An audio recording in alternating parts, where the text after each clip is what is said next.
Bueno, esta enfermedad tiene un gran impacto en el mundo y también en Colombia. En el mundo se presentan más de 1 millón de casos nuevos al año, representando la quinta causa de cáncer a nivel mundial, de acuerdo a estimativos Globocan de este año, y causa más de 780.000 muertes, siendo la tercera causa de muerte por cáncer, después de cáncer de pulmón y cáncer colorectal.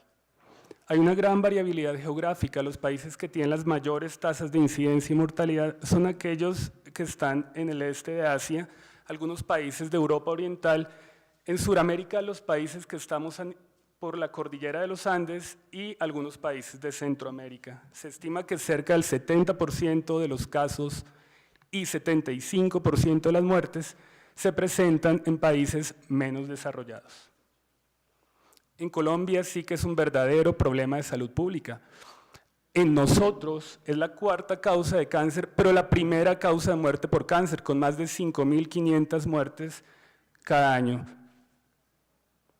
Este es como el panorama que les voy a presentar. Como vemos acá, la mayoría de los avances que les vengo a presentar están en enfermedad avanzada, y eso es una lástima porque en estos casos la intención de los tratamientos es habitualmente paliativa y no curativa.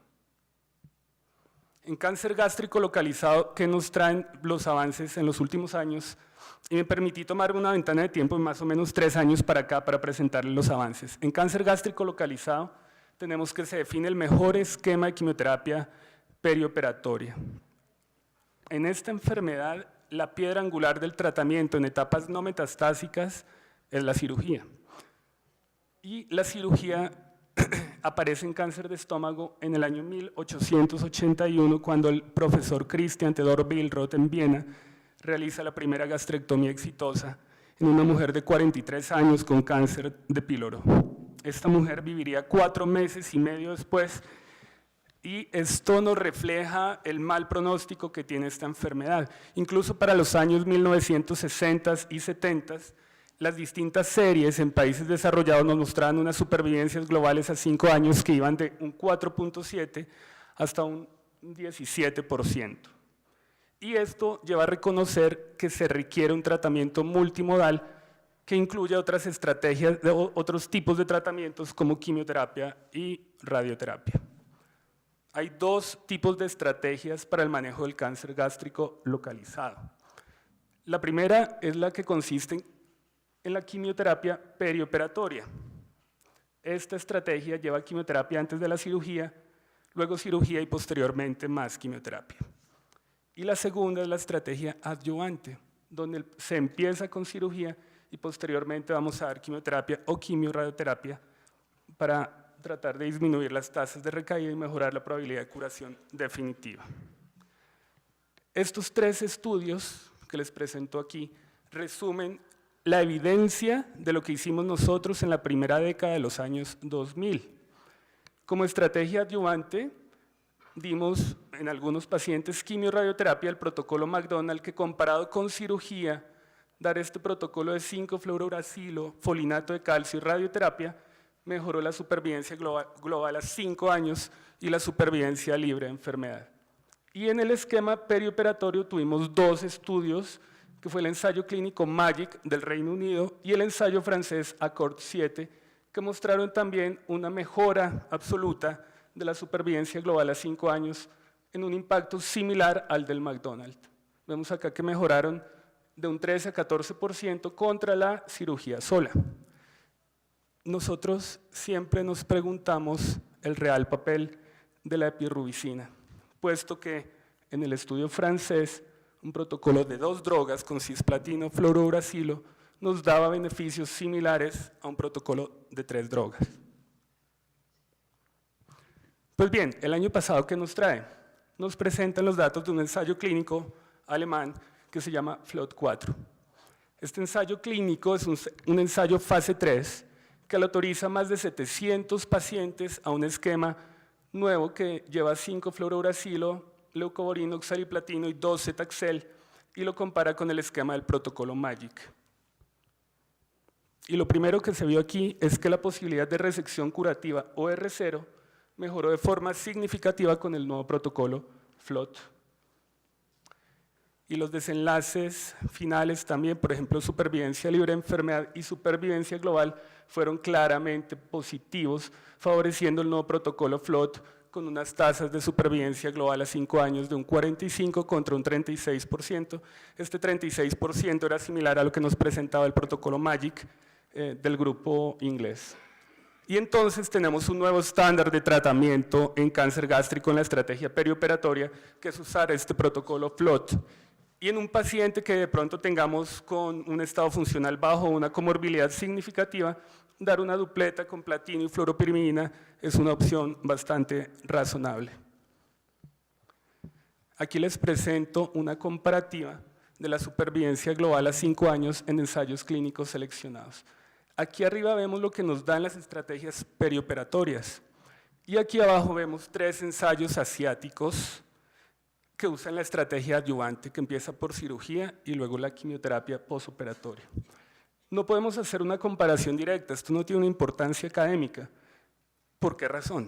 Porque estos pacientes fueron operados por cirujanos de muy alto volumen.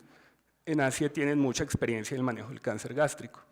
Y lo segundo es que aquí todos los pacientes llegaron operados, lo cual le da cierta ventaja a un grupo de pacientes que se incluyeron antes de ser llevados a cirugía, porque en estos estudios entre un 15 y 30% de los pacientes finalmente no se operaron. Ambos enfoques, adyuvante o perioperatorio, son aceptables. Si yo uso el enfoque perioperatorio, el mejor esquema sería FLOT. Si uso el enfoque adyuvante, los mejores esquemas estarían por acá, que usaron cisplatino capecitabina o capecitabina con oxaliplatino. En Colombia, ¿qué es mejor? Yo creo que depende de cada centro. Depende mucho también, en nuestro caso, de la EPS que tenga el paciente. Nosotros en el instituto preferimos el esquema adyuvante. ¿Por qué razón? Porque tenemos cirujanos de alto volumen, ¿sí? Todos nuestros cirujanos hacen más de 20, algunos más de 50 cirugías al año, y eso los clasifica como de alto volumen. Y lo segundo es que por el convenios, a veces los pacientes en plena neoadyuvancia se nos pierden, entonces preferimos asegurar su tratamiento curativo. En cáncer gástrico avanzado el estándar de tratamiento es la quimioterapia, y la quimioterapia en ensayos clínicos fase 3 ha demostrado unas medianas de supervivencia en primera línea entre 9 y 12 meses, y en segunda línea entre 4 y 10 meses. Como vemos, es un pronóstico pobre. Y estos son los 5 temas que les voy a mostrar en cuanto a avances de enfermedad avanzada o metastásica. Lo primero, los antiangiogénicos. La angiogénesis es el proceso de formación de nuevos vasos sanguíneos. Al que le guste el tema, este es el artículo original del profesor Judah Fogman, que en el año 71 publica los resultados de sus observaciones, y el que encontró que tumores con un diámetro de 2 a 3 milímetros podían nutrirse por un proceso de difusión a través de los vasos sanguíneos preexistentes, pero a partir de ahí necesitaban formar una nueva red de vasos sanguíneos a partir de estos vasos preexistentes. Este proceso de angiogénesis es muy importante para el crecimiento, invasión, proliferación tumoral y el desarrollo de metástasis. Bloquear la angiogénesis pues tiene su racionalidad cuando vamos a dar un tratamiento antitumoral, y los principales medicamentos que tenemos para bloquear la angiogénesis los vemos acá. Uno es el bevacizumab, que es un anticuerpo que bloquea los ligandos, o sea, sobre todo el factor de crecimiento del endotelio vascular, el ramucirumab, que bloquea el receptor tipo 2 del factor de crecimiento del endotelio vascular, y moléculas pequeñas como el apatinib, que bloquea la porción intracelular del receptor. Esta historia de los antiangiogénicos en cáncer de estómago ha tenido como altos y bajos. Los primeros estudios con bevacizumab fueron negativos. Se presentaron 2 ensayos fase 3, en los cuales bevacizumab fracasó en demostrar una mejora de los desenlaces primarios, que era la supervivencia global. Pero posteriormente aparecen 2 ensayos positivos. Estos 2 ensayos positivos es de ramucirumab, que en segunda línea sí demostró una mejora de todos los desenlaces. mejoró la supervivencia libre de progresión, la supervivencia global y la calidad de vida, y sobre todo, este estudio Rainbow es muy importante porque se consideran pacientes que progresan en una primera línea el estándar actual de tratamiento. En este ensayo, con ramucirumab se obtuvo una supervivencia global mediana de 9.6 meses, y este dato es más o menos lo que obteníamos con primeras líneas de tratamiento. Se quiso entonces probar ramucirumab en primera línea. ¿Y qué pasó con ramucirumab? En primera línea, en cambio, estos son los resultados, pues no fueron tan alentadores. Aunque tuvo una mejoría significativa en la supervivencia libre de progresión, esta mejoría fue de únicamente 10 días, lo cual clínicamente no es significativo. Y en supervivencia global vemos que no hubo ningún tipo de diferencia. Hay otra molécula nueva que es un inhibidor de tirosina quinasa, que es el apatinib. Y en tercera línea de tratamiento o subsiguientes, en un ensayo clínico fase 3 en China, demostró una mejoría de la mediana de supervivencia global y la supervivencia libre de progresión, y es una opción de tratamiento que probablemente, de la que probablemente vamos a escuchar más adelante. Otro punto importante es el bloqueo del HER2. El bloqueo de HER2 en cáncer gástrico es importante, pero no tanto como en cáncer del seno, y vamos a ver por qué. Aproximadamente 20% de los tumores gástricos sobreexpresan la vía del HER2. Y clínicamente, sobre todo en cáncer de seno, tenemos estas 4 opciones disponibles, que son trastuzumab, lapatinib, pertuzumab o un conjugado droga anticuerpo, que es el TM1. En cáncer de seno, el bloqueo de esta vía en los pacientes que sobreexpresan el HER2 ha demostrado de forma consistente mejorar todos los desenlaces, pero en cáncer gástrico no pasa así.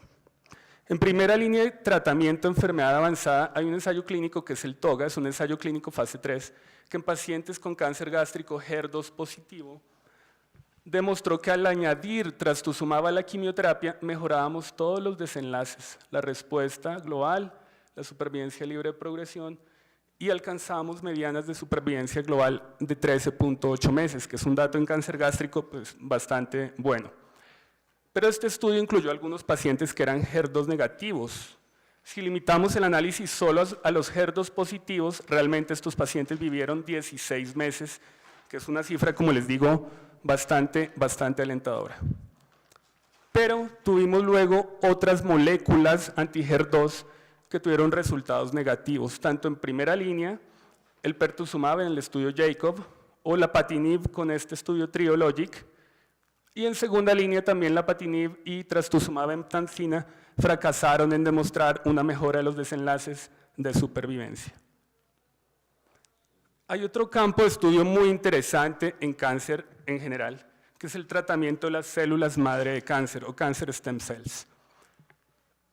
Las células madre de cáncer son una subpoblación de las células del tumor que tienen el potencial de autorrenovarse, ¿sí? Y tienen una capacidad de permanecer quiescentes y tienen capacidad de ser pluripotenciales y formar nuevas clonas tumorales. Los tratamientos convencionales del cáncer, como quimio-radioterapia, muchas veces se eliminan a todas las células, excepto estas cáncer stem cells, que pueden permanecer y más adelante ser causante de las recaídas de la enfermedad. Pues bien, hay varias vías que regulan esta posibilidad de mantener estas células viables, y una de esas vías es la vía del STAT3. El STAT3 es una serie de factores transcripcionales que está involucrado en varios procesos realmente, y hay un medicamento contra esta vía del STAT3 que es la napabucacina. Hubo datos promisorios en ensayos clínicos fase 1 y fase 2 con buenas tasas de respuesta después de tercera línea, pero el ensayo clínico fase 3 que nos acaban de presentar desafortunadamente fue negativo. Esto, digamos, por esta vía fracasamos en cáncer gástrico, pero hay muchas otras vías contra estas células madre de cáncer, en cáncer gástrico que están en estudio. Otra molécula muy interesante es la claudina 18.2. Resulta que las claudinas son unas proteínas que están en las uniones estrechas entre célula y célula, y cerca de un 45-50% del cáncer gástrico tiene una sobreexpresión de ellas. Hay un anticuerpo quimérico ante claudina 18.2 que puede desencadenar una respuesta inmunológica contra la enfermedad.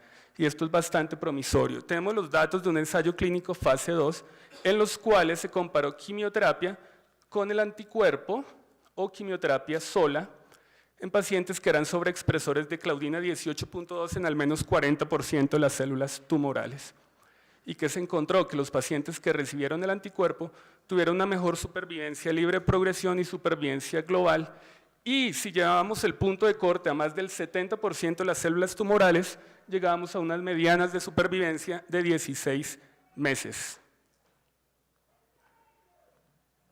El ensayo clínico fase 3 está en curso. Bueno, en cuanto a inmunoterapia, ¿qué tenemos?